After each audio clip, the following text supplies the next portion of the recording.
Hello everyone and welcome to Cinderful Gaming. I hope you're all doing well, I hope you're all staying safe, and most of all, I hope you're all fighting that war against the Grey.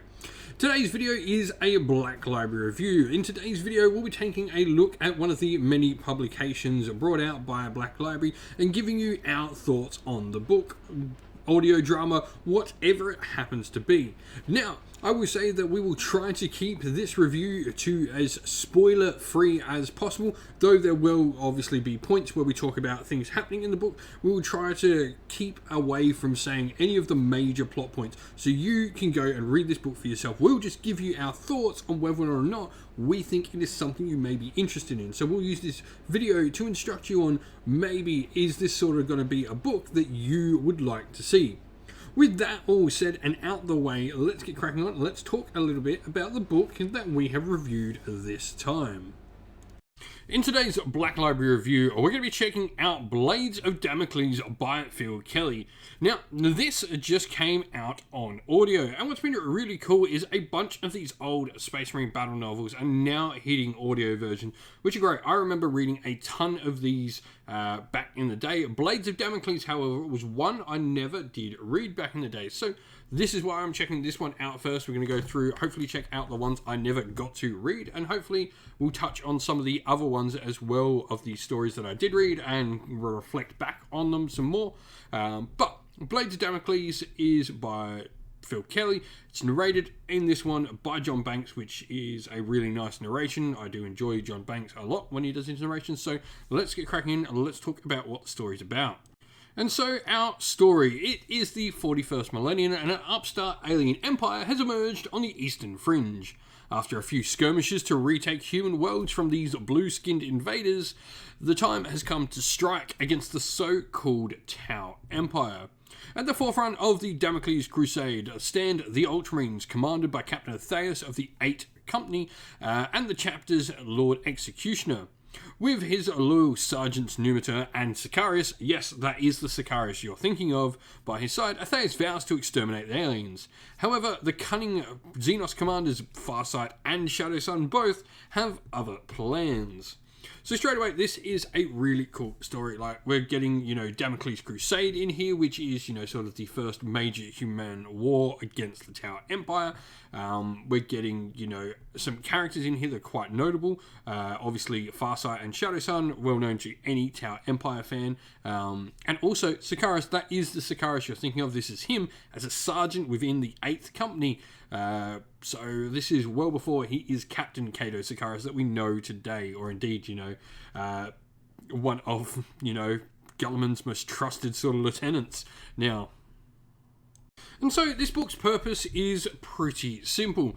This tells the story of some of the first major engagements between the Tau and the Imperium of Man, as we just talked about in the story. Now, it really does in this show both sides really learning about the other and making countermeasures and strategies to better exploit the other side's weaknesses. Now, they definitely learn some major parts. This is sort of the discovery of the ethereal caste.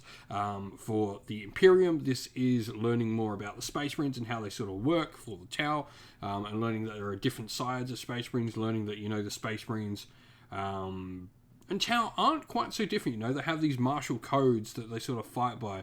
Space Marines obviously following the Codex Astartes, and the Tau following the their sort of different hunters, cadres, and the different sort of things of the Kao Yun and all of that for the Tau, which is really quite interesting. Seeing they have these sort of pretty set in stone ways that they're supposed to fight, but both sides learning that they will break from that. The other side will break from these different sides away. It makes for quite an interesting story that definitely shows both sides off quite well. This, while it's a Space Marine battle novel, it's definitely one of the Space Marine battle novels I feel I've read where I see more of the enemy than I normally do in some of the other stories.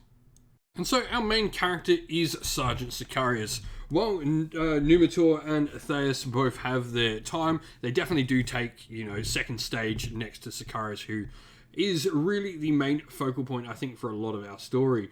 Theus isn't really in it an awful lot, but we definitely see Numitor take, quite a bit of the time on the surface as well. Farsight is definitely much more prominent than, say, other characters from the Tau, like Shadow Sun, probably not as prominent as Farsight. It's definitely, you know, Sikaris versus Farsight, I think, is the main sort of part of the fights. But we definitely see, you know, a really young Sikaris, a very brash and arrogant and zealous and hateful and xenophobic Sikaris within this story that sort of centers everything around it. And Numitor is sort of that one that Sikaris maybe is corrupting to his non-codex ways, which is really quite interesting. But Numitor is not exactly, I guess, innocent of not doing what the codex says himself, which is really interesting between these two. Of like, Numitor doesn't quite bend it as much. Numitor is a little bit more of a leader. Sikaris is a little bit more brash, but at times, you know, is thinking tactics all the time, but will bend the codex to his wants and wills, which is quite interesting. Over the course of the story, what does change about Sikaris though? And I think it is really him learning to be a better leader, learning to be a better sergeant. I think he definitely makes mistakes throughout this story when he's a sergeant. He is brash, he is, you know, this zealous xenophobic warrior that really just wants to get to grips with the enemy and take them down, which does lead to, you know, issues both with his squad and indeed with High Command as well of the Ultramarines. I think he's a really interesting character, and he does develop quite nicely over the course of the story to become, or at least want to become, this better leader of his men. What does this book do? Well, now, without a doubt, this is a Space Marine battle novel, so this book certainly has a major focus on combat, without a doubt. All these Space Marine battle novels do, but I think this one really hit the balance well of the back and forth combat. Normally you can get these books where sometimes they're sort of one army overcoming problem after problem after problem. There's not really a lot of time to shine for the enemy, but with such major characters on the other side, like Shadow Sun and Farsight, and indeed other Tau characters as well, it does have a nice back and forth between the two sides of going, we get the upper hand and we get the upper hand. And this sort of leads to, you know, a nice progressive story, and not allowing sort of, I guess, Mary Sue qualities to take over for the Space Marines. They definitely have their own losses and sufferings within these stories, which I think makes it much more enjoyable to read. And so, who would enjoy this book? Definitely, like, these are Space Marine battle stories. If you like a good bit of a battle story, then this is sort of what you'd enjoy. It's a Space Marine focused story, so if you like Space Marines, without a doubt, this is sort of your thing. In particular, you know, Ultramarines, this has, you know, a major Ultramarine character in their sort of pre-current state. You know, seeing Sergeant Cato Sikaris is really cool within this story, and seeing Numitor as well is really nice. You know, I wouldn't recommend this to a Tau person because Tau definitely do take a backseat. There are some cool scenes and some cool bits and pieces, especially with Farsight in this. I think he has a really nice pace within the story. If you were to read this as a Tau fan, I definitely think don't have too much expectation that you're going to get too much limelight within the story. It's definitely Space Marine battle. It definitely is Space Marines as the focus. But it does have enough in there that there's probably some interesting stuff. Farsight is nicely represented within the story. But yeah, if you're an Ultramarines fan and a Space Marines fan, this is probably something you would enjoy most out of anyone. And so, in summary, fun and bloody. You know, it's definitely got a lot of action going on. It definitely has a lot of action going on. I probably shouldn't understate that. It really doesn't let up with that, and it keeps you entertained with what's happening, you know, which I think is the most important thing for a battle novel. Chops it changes, it gives different problems for the characters to solve. I think as a battle novel, it's quite good. For me, you know, these sort of books, they are pretty one-dimensional in what they are. But it does a good job at doing this. I think, you know, an enjoyable book, 5 out of 10, straight middle-of-the-road book. It's good, it's solid, you know, nothing more than that, and certainly nothing less. I don't think this was terrible by any stretch of the imagination. But enjoyable. I would recommend this for any Ultramarines fan that wants to have a good look at, you know, Cato Sikaris before he's captain. Be really cool. If you have read Blades of Damocles, if you know, picked this up ages ago, let us know what you thought of it down in the comments below. And so that is the end of the video. We hope you all enjoyed it. If you did, please don't forget to leave a like and subscribe to the channel if you haven't already. And also drop a comment down below letting us know what you enjoyed about the video.